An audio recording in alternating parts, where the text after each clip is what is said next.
السلام علیکم ورحمۃ اللہ وبرکاتہ۔ الحمد للہ رب العالمین والصلاة والسلام علی رسولہ الامین، اما بعد۔ ایک بھائی کا سوال ہے کہ منافقین اللہ کے نبی صلی اللہ علیہ وسلم کے دور میں تو وہ تھے جو دل سے ایمان نہیں لاتے تھے، ظاہری طور پہ ایمان لاتے تھے، تو ان کے لیے قرآن مجید میں بھی اللہ تعالیٰ نے فرمایا ان المنافقین فی الدرک الاسفل من النار، کہ جہنم کے سب سے نچلے حصے میں ہوں گے منافقین۔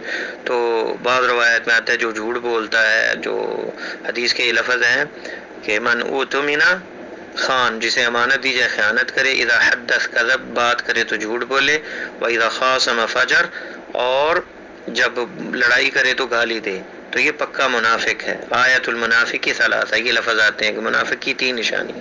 تو دیکھیں میرے بھائی، منافق 2 طرح کا ہوتا ہے۔ ایک منافق ہے اعتقادی، جو اللہ کے نبی صلی اللہ علیہ وسلم کے دور میں ڈر کے مسلمانوں سے کہ اپنے مفادات کے لیے خفیہ طور پہ وہ مسلمان نہیں تھے، ایمان ان کے دلوں میں نہیں تھا، ظاہری طور پہ وہ نماز پڑھتے تھے اور فجر اور عشاء میں جو ہے نظر نہیں آتے، اندھیرا ہوتا تو پیچھے بھی رہ جاتے تھے، اس لیے آپ نے فرمایا سب سے بھاری نماز منافق پہ فجر اور عشاء تھی۔ یہ عقیدہ ان کا، اعتقاد، ایمان نہیں تھا دل میں۔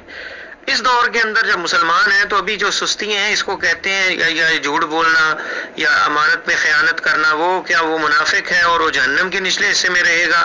اس سے مراد جو ہے وہ منافق نہیں ہے جو اللہ کے نبی صلی اللہ علیہ وسلم کے دور میں تھے، جن کے متعلق یہ آیات نازل ہوئی کہ وہ جہنم کے نچلے حصے میں ہیں، وہ مشرکین اور کفار سے بھی بدتر ہیں۔ وہ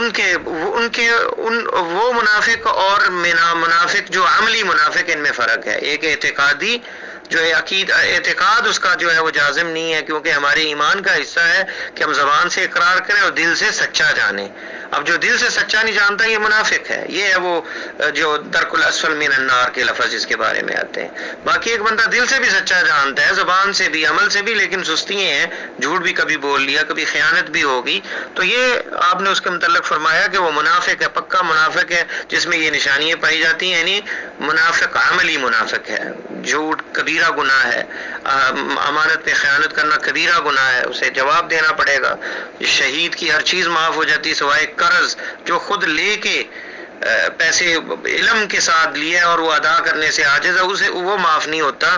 تو خیانت تو دھوکے سے اور فراڈ سے جو ہے امانت کے اندر خیانت کی جاتی ہے، بسا اوقات مالک کو علم ہوتا ہے اور بسا اوقات نہیں بھی پتہ ہوتا، تو امانات کے بارے میں پوچھا جائے گا، اور پھر بات پہ گالیاں دینا، لڑائی کرنا، جب لڑائی ہو جائے تو جب لڑائی ہو تو گالیاں دینے لگ جانا، غلیظ گالیاں، فحش گالیاں جو ہیں، یہ منافق کی نشانی ہے، عملی منافق ہے، اور اس کا بھی اللہ کے ہاں بہت بڑا گناہ ہے، ڈرنا چاہیے۔ لیکن یہ اسلام ہے، مسلمان ہی رہے گا، ہم اسے کافر نہیں کہیں گے، بلکہ اس میں کہیں گے منافق کی علامات ہیں، منافق کی نشانیاں ہیں۔ تو ایسے بندے کو توبہ کرنی چاہیے، اللہ سے ڈرنا چاہیے، لیکن ہم اسے دائرہ اسلام سے خارج نہیں کر سکتے۔ اندازہ کریں کہ آج ہم، یعنی ہمارا یہ حال ہے کہ کسی کو منافق کہیں تو وہ تو پتہ نہیں کیا کچھ کہنے لگ جاتا ہے۔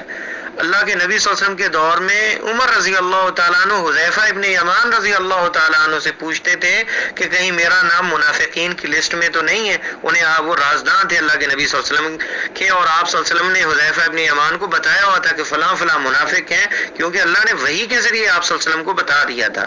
آج تو وہی نہیں، ہم تو کسی پہ نہیں فیصلہ کر سکتے کہ کون منافق ہے، کس کا ایمان ہے، یہ تو دل کے معاملے اللہ جانتا ہے۔ اور عمر رضی اللہ تعالیٰ اتنے ڈرتے تھے، اور صحابہ اکرام کہتے ہیں، ایک تابعی کہتے ہیں کہ میں کتنے صحابہ کو ملا، وہ سب اپنے کانوا یخافون علی انفسہم من النفاق، اپنے اوپر ڈرتے تھے کہ کہیں وہ منافق نہ ہو گئے ہوں۔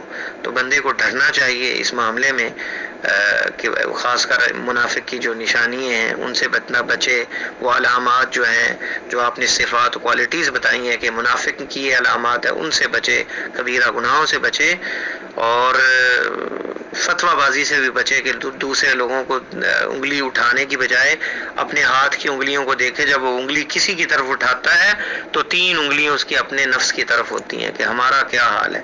بات وہی ہے کہ ہم دوسرے کی ایک غلطی معاف نہیں کرتے اور اپنی 100 غلطیاں ہمیں نظر نہیں آتی۔ اللہ ہماری اصلاح فرمائے۔